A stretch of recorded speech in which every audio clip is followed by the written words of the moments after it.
Yeah, so perhaps the government should have maybe sort of sat upon it a little longer, weighed the pros and cons. But I'm yes, not. I'm a professor at Harvard. Yeah. I'm not running a country Right. with 1.3 billion people. Okay, with let me diverse ask you another views. thing. In the context of appetite of reforms, there's a school of thought which believes that anyway reforms in countries like India are very difficult to undertake because most oftentimes they're politically very sensitive. So therefore, they say that when you undertake a reform, make sure it's executed well. Otherwise, what it does is the future reforms will also be impacted because then people will get even more sort of wary of this.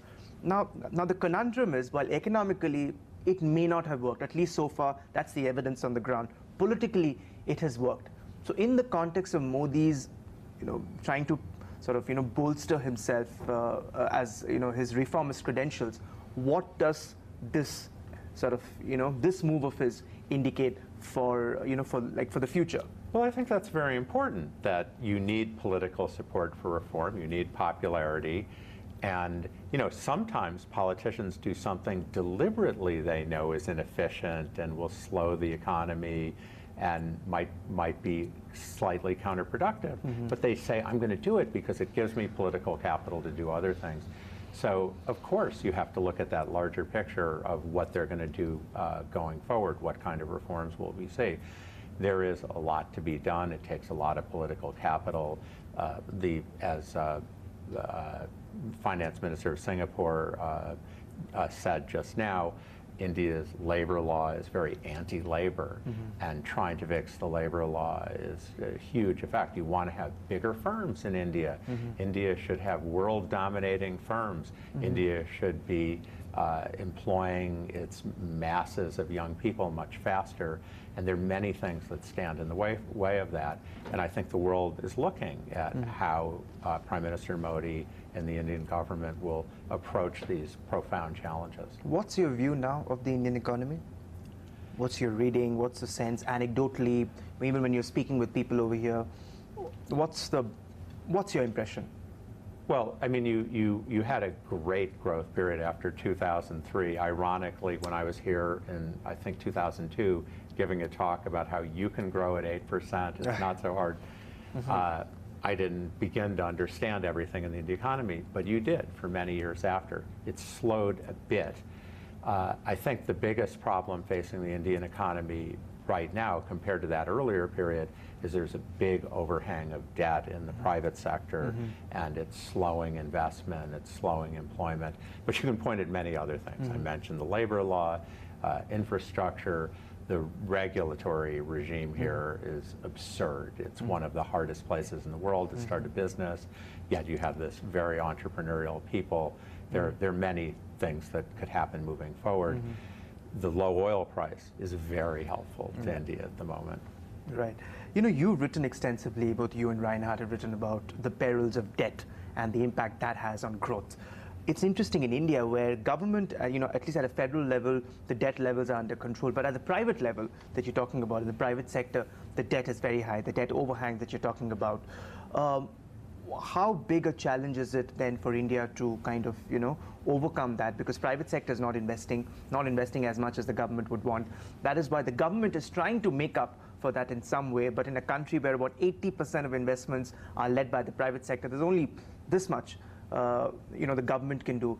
How big a risk do you see the private sector balance sheets being in red is for India to kind of clock the 7%? 7% we are growing, 8% plus growth. Well, I think a lot of leading Indian economists, and most recently in the book by Joshi about India's long road ahead, talk about the need for a bad bank, good bank, bad bank, to try to pull these loans off the private sector. It's very difficult politically because it seems like they're helping out rich people.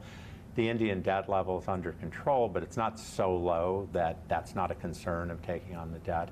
But you really need some restructuring, some debt write-downs. In fact, that's the hardest thing to do in a debt crisis. During the 2008 debt crisis, Reinhard and I said you should write down the loans to subprime homeowners. You should write down the loans in Greece and Portugal and even Italy and Ireland. And that would have been cheap money. but it's very hard to do politically. So I think that's the problem India But do you faces principally at the moment. agree with the idea of bad ban? You know, you have Arvind Subramanian, the chief economic advisor, had proposed that. Oh, absolutely. I mean, I think that's the normal textbook approach to a big debt overhang situation like that. And could that work in the India context, or you would? Again, it's a country Exactly. of 1.3 billion people, and with 29 states. So, with as economists, then. But yes, that's the textbook. Do you have to solution. study India in a different way, because what is there in theory and textbook may not always work in the India context, again because of the sheer number of people we are talking about. So therefore, do you need to think of most often India-specific policy solutions? Well, I think, of course, every country has its own idiosyncrasies, but by and large, India is not different than other countries. And whenever countries' economic and political leaders decide their country's completely different and everything should be completely different, the outcome's usually not good. That said, the Chinese have been very innovative. I mean, the Chinese have found their own way. They've copied Japan to a significant extent, but with a lot of their own twists, and one has to admire that. And certainly the Indian leaders have also.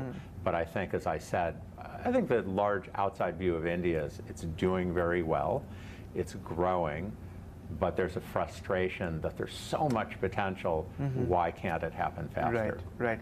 Let's talk about from where you're coming, Professor, in the United States. We've had, economic discourse in America is so polarized. You've had one section of economists saying that, Trump and the policies it represents will lead to economic Armageddon. But you've been on the other side. You've said, let's give this man a chance, especially when, especially with him promising cutting taxes, giving more, so that the rich can invest more. No goodness, I didn't favor his cutting taxes on the rich. I never thought that was. But overall, cutting regulations, cutting bringing down the corporate tax rate, improving the corporate tax rate. Exactly. Yes, yeah. yes. So how do you? Now you've got some time to sort of reflect over his actions. I think no one could have quite imagined how much he would be his own worst enemy.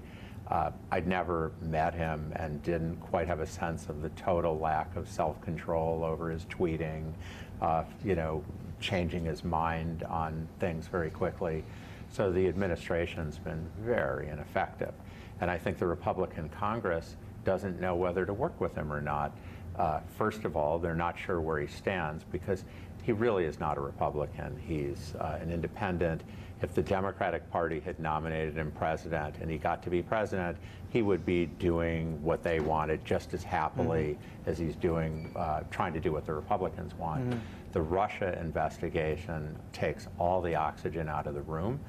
Who knows how that's going to end? So I'm a Republican. If I'm a Republican senator in the House and I'm thinking, well, I'm going to support President Trump, and you could find out, 3 weeks later, you're going to be having to vote for impeachment. It's very destabilizing. The good news is the United States is a very good franchise. It has a lot of reforms that are needed, changes that are needed. Corporate tax reform. We have one of the worst corporate tax systems among all the advanced countries. But still, it's a pretty good franchise. So when the president and the Congress aren't doing anything, it still works. It could work better, but it still works. And I think there's still a recovery from the financial crisis. And so I'm actually still quite positive on U.S. growth. I think I'm above consensus. But of course, if policy were better, it would help. But many would say he's adopted the zero-sum attitude. He almost has this mercantilist view of trade, and which many fear that could lead to trade war. Paul Krugman, I know you both of you don't agree with each other on more often than not, but he said that what Trump is doing could potentially lead to a trade war because it's only a matter of time that countries like China and some of the other countries respond to what he's doing. Are those concerns legitimate? Well, when I was viewing the Trump presidency, I argued he'd never do any of that stuff because he'd want to be a winner and his trade policies were idiotic. Maybe that's too harsh, but looking at one trade deal at a time, trying to think it's a zero-sum game, trying to think other countries wouldn't retaliate. And I thought, well, this is political message. by the way, Paul Krugman argued very forcefully against the Trans-Pacific Trade Partnership, which I think, which was very supportive of Trump's position and Bernie Sanders' position. I think that was a huge mistake. The U.S. should have supported that. You know, if he gets into trade wars, that'll be very bad for the U.S. economy. It's not going to be good for you. It'll be good for workers in a few industries. What I think he'll do is just try to do some theatric things to appeal to his base, to make it look like he's doing something. But you know, again, he's very hard to predict. My view was that he'd want to be a winner, and therefore, you know, turn to policies that work, like many politicians do over time. There's so many politicians, even Barack Obama, campaigned against free trade, but when he came in, he was pro-free trade. But in case of Donald Trump, Yes. he's pretty much doing what he I mean, on some issues he has, you know, he's changed goalposts, but on many of them he's sticking to his guns. He's still, I mean, he's still hopeful of the wall that will separate America from Mexico, for instance. It's hard to know when as you're not. As laughable as it may have seemed at that point. It's hard to know when you're not getting anything done what it means sticking to your guns. And I think the general impression is that he changes his position on most things. You know, it's hard to know from one day to the next. Although on Russia, it seems to have been very consistent, which is suspicious. But what is it doing now? Because politically back home, because of the Russia connection and what it has exposed, his own son sort of being in touch with you know, people in Russia to undermine, many would say, the U.S. democratic system. With him politically weak at home, what sort of a spiral effect do you see on his economic policies? Well, it's very hard for him to get anything done, as I said, because even the Republican House of Representatives and senators don't quite know what to do. They don't know where they stand. They don't know what their constituents will think. So the Russia issue is a huge overhang over his presidency. It's still spiraling downwards. And so I think the thing most likely to expect is that they have trouble getting anything done. And as I said, the mitigating factor for the United States is that it's a pretty good franchise. And we've had long periods where President and the Congress can't get anything done, and the economy works. It's not as fair as it should be. It's not as productive as it should be. There are a lot of problems. But in the scheme of things, the United States is still in an enviable position. The biggest concern about Donald Trump is somehow that he might undermine institutions, undercut the strengths of the United States.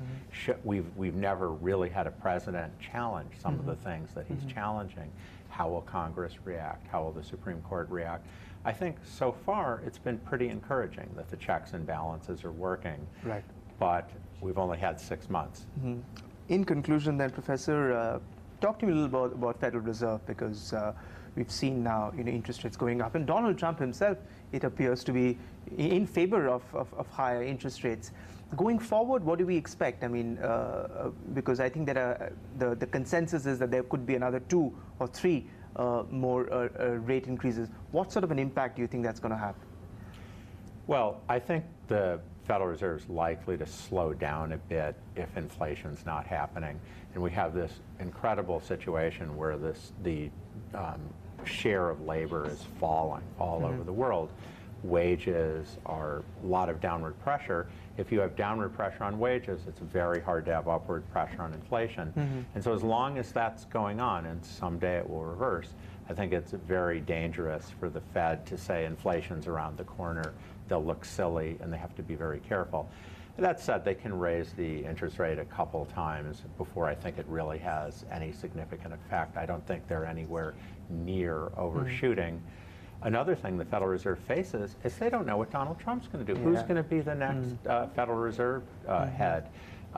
What kind of he hasn't had kind words for Janet Yellen either in the run-up to... Well, frankly, I think the most likely person to get appointed is Janet Yellen. Now, that's not saying she's better than 50-50, but many times... So she would be reappointed? Yes, many times presidents have said, you know, the one thing I'll never do is reappoint the head of the Federal Reserve, and then they appoint them. And I think Janet Yellen represents a lot of things he should like. Right. Because she's very concerned about employment and growth. I think it's hard to find someone more so who's as competent as she is. And also, she represents continuity. And you just said Donald Trump wants interest rates to go up. No, he doesn't. Nothing, nothing he wants more than to keep interest rates low. If inflation goes up, it has a lot of long-run negative problems. Mm-hmm. But in the short run, nobody really notices. They think their wages are going up. Mm-hmm. They think, and output will tend to go up. So I think it's a short-run matter, and he's going to be looking hard as the 2020 election comes up. Janet Yellen's going to be looking pretty good to him as an alternative, so let's not rule that out. All right, we'll hold you to that as and when we speak next. Professor Rogoff, absolute pleasure to speak with you, and welcome to India once again. Thank you very much. Thank you very much for your time.